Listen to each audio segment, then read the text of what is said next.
Hi hello എല്ലാവർക്കും നമസ്കാരം.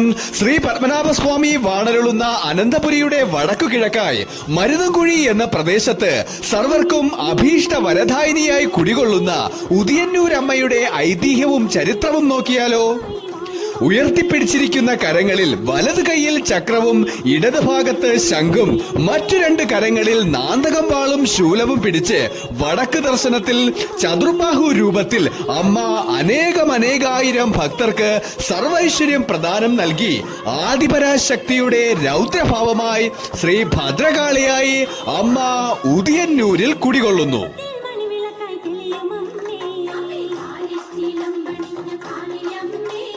ഈ ക്ഷേത്രം ആദ്യം ഒരു മുടിപ്പുരയായിരുന്നു. 1988 മുടിപ്പുര പൊളിച്ച് ശ്രീകോവിൽ നിർമ്മിക്കുകയും ബ്രാഹ്മണ പൂജകൾ ചെയ്യുകയുമായിരുന്നു. ഈ ക്ഷേത്രത്തിന്റെ ഐതിഹ്യം എന്നത് വട്ടിയൂർക്കോണം കുടുംബത്തിൽ നീലകണ്ഠൻ എന്നൊരു ദേവീഭക്തനായ ബാലനുണ്ടായിരുന്നു. ഒരിക്കൽ മരുതൻകുഴി ഭാഗത്തുള്ള കിള്ളിയാറിൽ ജലപ്രവാഹമുണ്ടാവുകയും താഴ്ന്ന പ്രദേശങ്ങളെല്ലാം വെള്ളത്തിൽ മുങ്ങുകയും ചെയ്തു. കിള്ളിയാർ കരകവിഞ്ഞൊഴുകുകയും ചെയ്തു. ഈ സമയം ദേവീഭക്തനായ നീലകണ്ഠൻ എന്ന ഈ ബാലൻ തന്റെ അമ്മ പറഞ്ഞതനുസരിച്ച് തേങ്ങയടക്കാനായി ഒരു തെങ്ങിന്റെ മുകളിൽ ഇരിക്കുകയായിരുന്നു.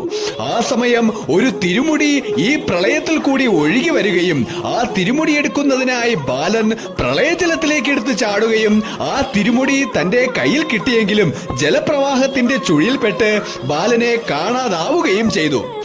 ബാലൻ ഈ ചുഴിയിൽപ്പെട്ട് മുങ്ങിപ്പോയി എന്നാണ് എല്ലാവരും കരുതിയിരുന്നത്. എന്നാൽ എല്ലാവരെയും അത്ഭുതപ്പെടുത്തി 7-ാം നാൾ ബാലൻ തിരുമുടിയുമായി കരയ്ക്ക് കയറുകയും വീട്ടിൽ തിരിച്ചെത്തുകയും ചെയ്തു. പിൽക്കാലത്ത് നീലകണ്ഠൻ എന്ന ഈ ബാലൻ നീലകണ്ഠ ഗുരുപാദർ എന്ന പ്രസിദ്ധനായ ആചാര്യനായി അറിയപ്പെടുകയും ചെയ്തു. വീട്ടിലെത്തിയ ബാലൻ മുടിപ്പുര കെട്ടി ഗുരുവിന്റെ നിർദ്ദേശപ്രകാരം പൂജാകർമ്മങ്ങൾ ചെയ്യുകയും ദേവിക്കാദ്യമായി അട നിവേദിക്കുകയും ചെയ്തു. ഇത് ഇന്നും തുടർന്നു പോകുന്നു. പിൽക്കാലത്ത് ഇത് പ്രസിദ്ധമായ തിരുവനന്തപുരം ജില്ലയിലെ ഉദിയന്നൂർ ദേവീക്ഷേത്രമെന്ന് അറിയപ്പെടുകയും ചെയ്തു. വർഷത്തിലൊരിക്കൽ നടക്കുന്ന ഊരൂട്ട് മഹോത്സവം വളരെ പ്രസിദ്ധമാണ്. മേടമാസത്തിലെ പുണർദം നക്ഷത്രത്തിലാണ് ഉദിയന്നൂർ ക്ഷേത്രത്തിലെ പ്രസിദ്ധമായ പൊങ്കാല. പൊങ്കാലയോടെ തുടങ്ങുന്ന ഉത്സവത്തിന് ആയിരക്കണക്കിന് ഭക്തരാണ് ഉദിയന്നൂർ അമ്മയെ കാണാനായി എത്തുന്നത്. ക്ഷേത്രത്തിലെ നാഗപ്രതിഷ്ഠയ്ക്കും ഐതിഹ്യമുണ്ട്. ദേവിക്ക് അടവഴിപാട് നടത്താനായി ഒരു ഭക്ത ഇവിടെ വരികയും ക്ഷേത്രത്തിന്റെ അടുത്തുള്ള കടവിൽ ദേഹശുദ്ധി വരുത്താൻ ഇറങ്ങിയപ്പോൾ തന്റെ കയ്യിലെ പണം കടവിൽ വയ്ക്കുകയും ചെയ്തു. ഇത് ഒരു കള്ളൻ മോഷ്ടിക്കുകയും ഈ ഭക്ത വന്ന് അമ്മയോട് പ്രാർത്ഥിക്കുകയും ചെയ്തു. പിന്നീട് ഈ കള്ളനെ ബോധരഹിതനായി നാട്ടുകാർ കാണുകയും തന്നെ നാഗങ്ങൾ ഓട്ടിച്ചുവെന്ന് പറയുകയും ചെയ്തു. അങ്ങനെ ഒരുപാട് അത്ഭുതങ്ങൾ നിറഞ്ഞൊരു ക്ഷേത്രമാണ് തിരുവനന്തപുരം ജില്ലയിലെ ഉദിയന്നൂർ ദേവീക്ഷേത്രം.